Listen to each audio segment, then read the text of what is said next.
24 America This Week starts right now. White house വെടിവെപ്പ്, അഫ്ഗാൻ പൗരന്മാരെ നോട്ടമിട്ട് Donald Trump.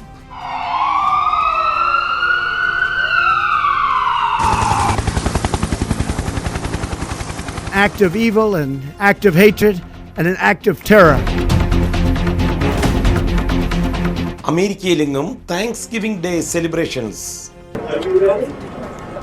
I just want to tell you this is very important. You are hereby unconditionally pardoned. തട്ടിപ്പിൽ മുങ്ങിക്കുളിച്ച് H-1B visa program. Yeah, H-1B visas come from India. 71, only 12% from China. That tells you something's going on right there. പരമ്പരാഗത shopping രീതികൾ മാറ്റി എഴുതി Gen Z. It was, oh my gosh, I was so excited to get that first sale. I made $20, but I mean, it's something. 24 America This Week, here now. Biden ഭരണകാലത്ത് അമേരിക്കയിലെത്തിയ അഫ്ഗാനിസ്ഥാൻ വ്യക്തികളുടെ കേസുകൾ തന്റെ സർക്കാർ പുനഃപരിശോധിക്കുമെന്നാണ് Donald Trump വ്യക്തമാക്കിയിരിക്കുന്നത്. Biden ഭരണകൂടം യുഎസിലേക്ക് അനുമതി നൽകിയ Afghan പൗരനാണ് Washington DC-യെ മുൾമുനയിൽ നിർത്തിയ വെടിവെപ്പിന്റെ പിന്നിലെന്ന നിഗമനത്തെ തുടർന്നാണ് ഡൊണാൾഡ് ട്രംപിന്റെ ഏറെ ഗൗരവമേറിയ ഈ പ്രസ്താവന വന്നിരിക്കുന്നത്. Report by Liz Paulose from New York.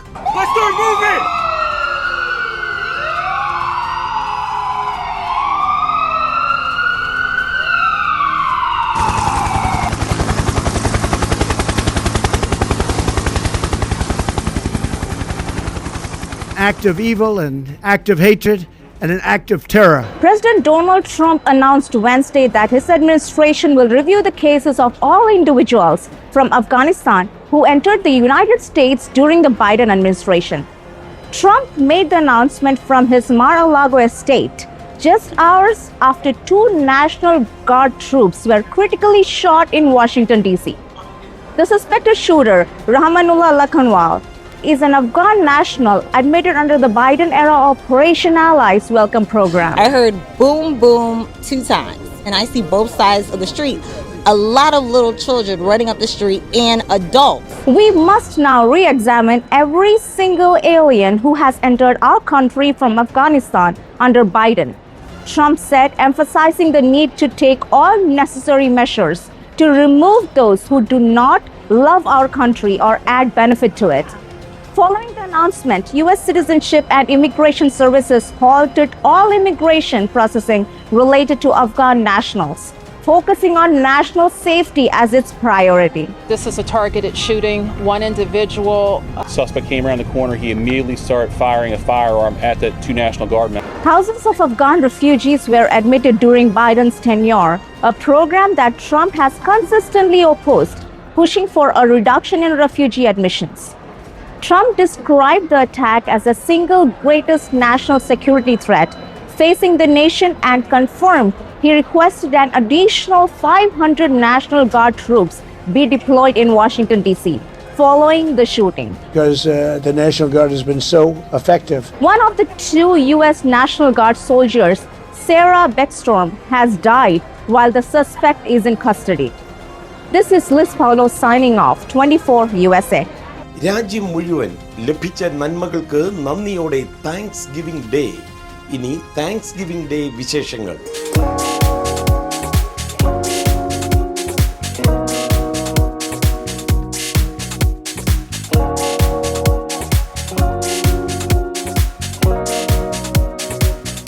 Ladies and gentlemen, the President of the United States and First Lady Melania Trump.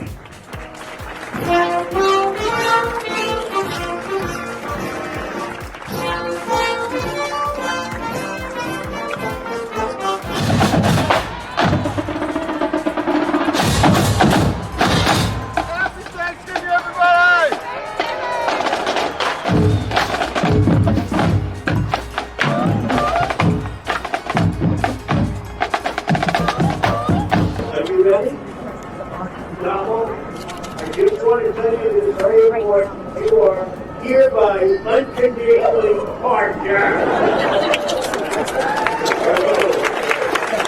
Thank you,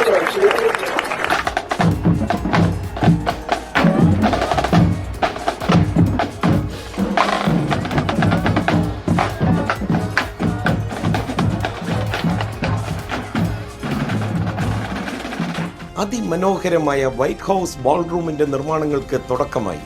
പക്ഷേ ഡൊണാൾഡ് ട്രംപും മുഖ്യ ആർക്കിടെക്റ്റും രണ്ട് തട്ടിൽ. ആശയങ്ങളും ആഗ്രഹങ്ങളും നിലപാടുകളും തമ്മിലുള്ള തർക്കങ്ങളുടെ റിപ്പോർട്ടുമായി Christina Cherian from 24 Central Desk. It'll be one of the great ballrooms anywhere in the world. It's about $300 million. In order to do it properly, we had to take down the existing structure. President Donald Trump has clashed with his chosen architect James McCready II over the massive size of a proposed 90,000 square foot White House ballroom.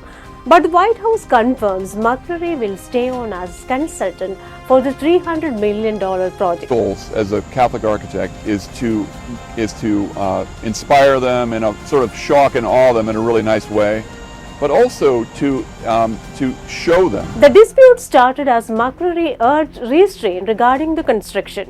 He warned the addition, which is larger than the existing 55,000 square foot mansion, could dwarf the historic White House structure and violate core architectural principles. Trump, inspired by his Mar-a-Lago ballroom to host 1,000 guests, has pushed for even greater scale during Oval Office meetings, with a model now on display there. The East Wing demolition on October 20 drew fierce backlash from former First Ladies Hillary Clinton and Michelle Obama, plus preservationists who decried the loss of history, the threat to the White House's balanced design. This has given no blueprints or plans to the National Capital Planning Commission, even though federal law requires that. A White House official dismissed the rift as normal conversation between the principal and the architect, insisting all parties remaining committed to delivering Trump's vision. Architect McCready's DC-based firm, known for classical work like churches and the Supreme Court bookstore. I haven't been transparent. That's some of your Really? critics feel it I've shown this to everybody that would listen. Third-rate reporters didn't see it because they didn't look. You're a third-rate reporter. Oh. Like the churches and the Supreme Court bookstore was selected in July for matching the mansion's heritage. He noted modern presidents struggle with even space and change since Harry Truman. Funding evolved from Trump's personal pledge to include donors. Thank you and have a great time. This year for shopping, where is Gen Z heading? No, not to regular stores. Let's find out. Report by Ammu from New Jersey. It was, oh my gosh, I was so excited to get that first sale. I made $20, but I mean, it's something. This holiday season, many Gen Z shoppers won't be scouring luxury stores or big box aisles for their gifts. Instead, they're turning to thrift stores, consignment shops, and resale apps. Really for the younger generation and the things that they would like, and the influencers go here so that they can create one-of-a-kind outfits at a great price. About 86% of Gen Zers say they're more likely to purchase a secondhand holiday gift this year than they would have been, according to a report from eBay. Here is the largest garment on hanger system in the world. We can house roughly up to 3.5 million items in this facility. One big reason is money. Gen Zers' holiday spending this year is expected to fall 23%, according to a recent research. So a used sweater from a big brand that costs less and lasts longer feels like a win. But it's not just about saving cash. The shoppers in this cohort, ages 13 to 28, are after pieces with character. They grew up on social media where influencers made thrifting look fun, stylish, and deeply personal. Now they want something unique. Something with a story, something you can't find in a mall window. We receive more than 100,000 pieces of clothing every day, so it's a business operating at some significant scale. This is Ammo, 24 USA. സാമ്പത്തിക വിദഗ്ധനായ Dave Bratt H-1B visa സമ്പ്രദായത്തിൽ വലിയ തട്ടിപ്പ് നടക്കുന്നുണ്ടെന്ന് ആരോപിച്ചിരിക്കുകയാണ്. ഇന്ത്യയിൽ നിന്നുള്ള H-1B വിസകളുടെ എണ്ണം നിയമപരമായി അനുവദിച്ചതിലും അപ്പുറമായി വർദ്ധിച്ചു എന്നാണ് ബ്രാറ്റ് പറയുന്നത്. ഈ ആരോപണത്തിലെ വസ്തുതകൾ പരിശോധിക്കുന്നു Jain Joseph from New Jersey. Former U.S. Representative and economist Dave Bratt has alleged a massive fraud in the H-1B visa system, claiming that one Indian district alone got more than 2.5 times the total number of visas allowed nationwide. Bratt claimed that H-1B visa system had been captured by industrial-scale fraud, and visa numbers from India had increased in a way that went beyond what was legally allowed. Yeah, H-1B visas come from India, only 12% from China. That tells you something's going on right there.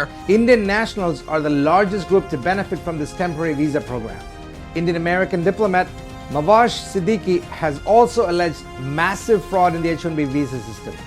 She said that most of the working visas given to Indians were obtained in a fraudulent way. Notably, this comes amid the crackdown on immigration in the US by Donald Trump-led administration. Then there's a cap of only 85,000 H-1B visas, but somehow one district in India, the Madras district, got 220,000, 2.5 times the cap Congress has set. So that's the scam. Notably, this comes amid the crackdown on immigration in the US by the Donald Trump-led administration. Ever since taking office, Trump has signed several executive orders and made several decisions to deport illegal aliens from the US and limit immigration. This is Jane Joseph, 24 USA. ഇന്ത്യയിൽ നിന്ന് അമേരിക്കയിലെത്തി ഇവിടെ സെറ്റിലായി കഴിഞ്ഞപ്പോൾ ഈ ഇരട്ടക്കുട്ടികളുടെ അമ്മ ഒരു കാര്യം തീരുമാനിച്ചു. ഇന്ത്യയിലേക്ക് തൻ്റെ കുടുംബത്തെ പറിച്ചു നടാം. എന്തായിരിക്കും കാരണം? ഇൻസ്റ്റാഗ്രാമിൽ വൈറലായ ഈ റിവേഴ്സ് ഇമിഗ്രേഷൻ കഥയുമായി സെൻട്രൽ ഡെസ്കിൽ നിന്ന് Devika Ponnappan.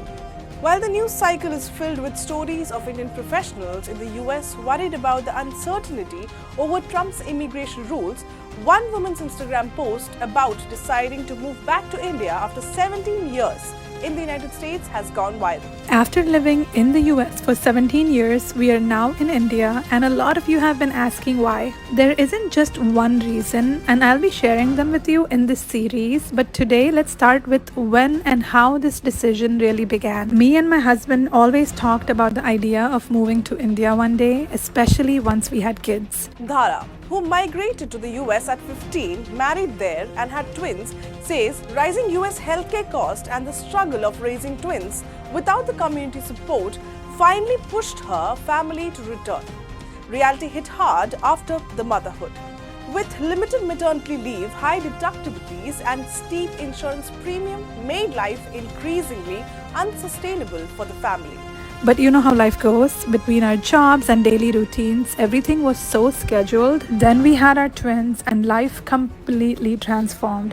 The couple spent years planning their move back, deciding India would offer their children a stronger sense of community, culture and belonging than they were experiencing in the US. She says that she wanted her twins to grow up around family experiencing Indian culture in everyday life rather than only during holidays.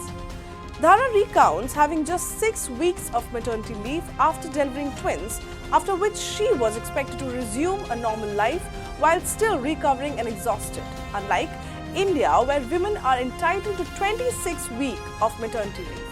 Those first few years were beautiful but overwhelming. We didn't have any help, just my parents stepping in whenever they could. So life got busier. Our days revolved around work, chores, diapers, and just trying to catch a breath. Then came our trip to India in 2022. The twins weren't even 2 yet, and we said, let's see how this goes.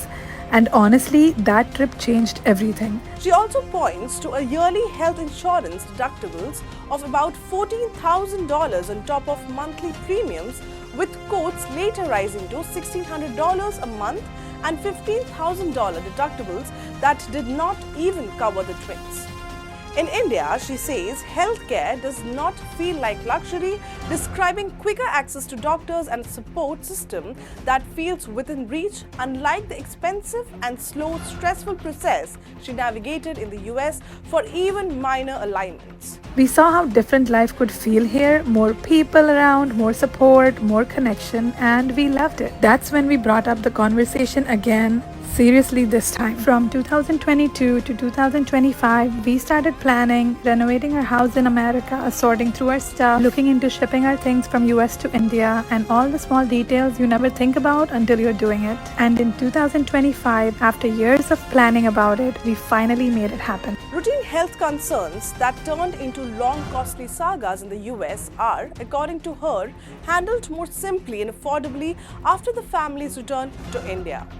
Dhara shared her story in 2 Instagram videos that have since gone viral, drawing more than 2.2 million views on the platform and additional traction after being reposted on X. Her account has sparked a wider debate online over work-life balance, healthcare costs, and the trade-offs the NRIs face while choosing between life and US and returning to India. Medical insurance ഇല്ലാത്തവർക്ക് ചികിത്സ ലഭ്യമാക്കുവാൻ സഹായിക്കുന്ന FOKANA medical clinic, പുരുഷന്മാർക്ക് വേണ്ടി FOKANA men's club എന്നിവ professor Gopinath Muthukad ഉദ്ഘാടനം ചെയ്തു. Report by Mithu Mamachan. സുവർണ കാലത്തിലൂടെയാണ് ഫൊക്കാന കടന്നു പോകുന്നതെന്ന് ഒരിക്കൽ കൂടി വ്യക്തമാക്കി 2 ജനോപകാരപ്രദമായ പദ്ധതികൾ കൂടെ ഉദ്ഘാടനം ചെയ്യപ്പെട്ടു. മെഡിക്കൽ ഇൻഷുറൻസ് ഇല്ലാത്തവർക്ക് ചികിത്സ ലഭ്യമാക്കാൻ സഹായിക്കുന്ന ഫൊക്കാന മെഡിക്കൽ ക്ലിനിക്, പുരുഷന്മാർക്ക് വേണ്ടി ഫൊക്കാന മെൻസ് ക്ലബ് എന്നിവ പ്രശസ്ത ജീവകാരുണ്യ പ്രവർത്തകനും മജീഷ്യനുമായ പ്രൊഫസർ ഗോപിനാഥ് മുതുകാട് ഉദ്ഘാടനം ചെയ്തു. എനിക്ക് പലവട്ടം തോന്നിയിട്ടുണ്ട് ഫൊക്കാനയുടെ ഒരു കുടുംബാംഗമാണ് ഞാൻ എന്നുള്ളത്. ഫൊക്കാനയുടെ പല വേദികളിൽ, പല അവസരങ്ങളിൽ പലവട്ടം നിങ്ങളോട് സംസാരിക്കാനുള്ള സൗഭാഗ്യം എനിക്കുണ്ടായിട്ടുണ്ട്. പക്ഷേ ഇന്ന് തികച്ചും വ്യത്യസ്തമായ, അഭിമാനിക്കാവുന്ന 2 പദ്ധതികൾക്കാണ് ഫൊക്കാന തുടക്കമിടുന്നത്. നമ്മുടെ പ്രായം ചെന്ന മാതാപിതാക്കളെ ചേർത്ത് പിടിക്കാൻ ഹെൽത്ത് ക്ലിനിക്കിന് സാധിക്കട്ടെ എന്ന് ആശംസിച്ചുകൊണ്ട് ഗോപിനാഥ് മുതുകാട് ക്ലിനിക്കിന്റെ ഉദ്ഘാടനം നിർവഹിച്ചു. ഞങ്ങൾ 22 ഇന പദ്ധതികളുമായിട്ടാണ് മുൻപോട്ട് വന്നത്. അതിന്റെ ഏതാണ്ട് 75% ഞങ്ങൾക്ക് നടപ്പാക്കുവാൻ സാധിച്ചു. ഫൊക്കാനയുടെ കീഴിൽ മെൻസ് ഫോറവും വിമൻസ് ഫോറവും എല്ലാം മുന്നേറട്ടെ എന്ന് മുതുകാട് ആശംസിച്ചു. നമുക്ക് മുമ്പോട്ടുള്ള കൺവെൻഷൻ അത് വിജയിപ്പിക്കണം. അതിന് എല്ലാവരുടെയും സഹകരണം വേണം. വെസ്റ്റ്ചെസ്റ്ററിൽ നിന്നുള്ള ലിജോ ജോൺ ആണ് മെൻസ് ഫോറത്തിന്റെ ചെയർ. നാട്ടിൽ നിന്നും മറ്റും വരുന്ന ബന്ധുക്കൾക്ക് മെഡിക്കൽ ഇൻഷുറൻസ് ഇല്ലാത്ത സാഹചര്യത്തിൽ അവർക്ക് പ്രയോജനപ്പെടണമെന്ന ഉദ്ദേശത്തോടെയാണ് ഹെൽത്ത് ക്ലിനിക് വിഭാവനം ചെയ്യപ്പെട്ടിട്ടുള്ളതെന്ന് ഫൊക്കാന പ്രസിഡന്റ് സജിമോൻ ആന്റണി പറഞ്ഞു. സാധാരണ ജനങ്ങൾക്ക് വേണ്ടിയുള്ള ഒരു പ്രോഗ്രാമാണ് ഫൊക്കാന ഹെൽത്ത് ക്ലിനിക് എന്ന് പറയുന്നത്. അമേരിക്കയിൽ അങ്ങോട്ടും ഇങ്ങോട്ടുമുള്ള ചില പ്രോഗ്രാം ഓരോ അസോസിയേഷന്റെ സംഘടനകളിലുള്ള ഓഫീസിൽ ക്ലിനിക്കായി കൺവേർട്ട് ചെയ്തുകൊണ്ട് ഇത് മുന്നേക്ക് കൊണ്ടുപോകുക എന്നുള്ളൊരു വിഷനായിരുന്നു. എന്നാൽ ചെറിയൊരു ചെയ്തോടുകൂടി നമ്മൾ ലോഞ്ച് ചെയ്യുകയാണ്. നിലവിൽ ക്ലിനിക്കുകളുള്ള മലയാളി ഡോക്ടർമാരുമായി സഹകരിച്ചാണ് ഈ പദ്ധതി നടപ്പാക്കുന്നത്. ബോസ്റ്റണിലും ന്യൂജേഴ്സിയിലുമാണ് ഇതിന് തുടക്കം കുറിച്ചിരിക്കുന്നത്. Secretary Sreekumar Unnithan, treasurer Joy Chackappan, trustee board chair Joji Thomas എന്നിവർ ആശംസകൾ നേർന്നു. ഞാൻ എല്ലാവരെയും ഒറ്റവാക്കിൽ സ്വാഗതം പറഞ്ഞുകൊണ്ട് എന്റെ വാക്ക് അവസാനിപ്പിക്കുന്നു. You will be definitely happy to be a family vacation. ചടങ്ങിൽ തോമസ് കേരളത്തിലെ ജീവകാരുണ്യ പ്രവർത്തനങ്ങൾക്കായി 1 ലക്ഷം രൂപ സംഭാവനയായി ഗോപിനാഥ് മുതുകാടിനെ ഏൽപ്പിച്ചു. This is Midhu Mamachan signing off from Mexico 24 USA.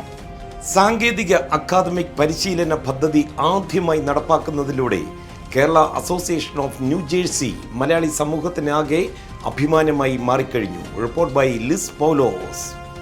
The Kerala Association of New Jersey Academy successfully conducted a 1-day generative AI training workshop. This event was organized to help the community keep pace with the rapid technological advancement in the IT field. ഈ മാറുന്ന കാലഘട്ടത്തിൽ ടെക്നോളജിയും കാര്യങ്ങളും ഓരോ കാലഘട്ടത്തിലും മാറും. അതനുസരിച്ച് we have to change. In our job in technology we have to be up to date. This is a proud moment for the Malayali community as Kanj is the first Indian community organization in North America to implement such a technical academy training program. The generative AI training batch, conducted in collaboration with Spectrum IT Global, focused on practical applications and new opportunities in the industry. The training was led by Kanj IT lead Nitin Joy Alapat, along with AWS experts Sharath Krishnan and Arun AK. S&P Global Technological Head Mr. Lakshmi Narayan attended the session as a chief guest. This is very important, which is I wanted to bring in and really appreciate what you guys are doing. Your own comment you are bringing up and helping our own team, because things are going to change. Things are definitely going to change. We ourselves in my organization have seen how things are changing. The Kerala Association of New Jersey aims to train the younger generation in cutting-edge technologies and develop career opportunities in the IT field. The Academy plans to organize more workshops in the cloud computing, cybersecurity, and advanced data analytics. This is our second program, AI program, first one was AWS. So thank you, Nitin, for bringing this up, this new idea, and the whole IT team. Thank you so much. Certificates were distributed to the participants by President Sophia Matthew and Kanj officials. This is Liz Paulo signing off 24 USA. ഇനി American വിശേഷങ്ങളുമായി American junction.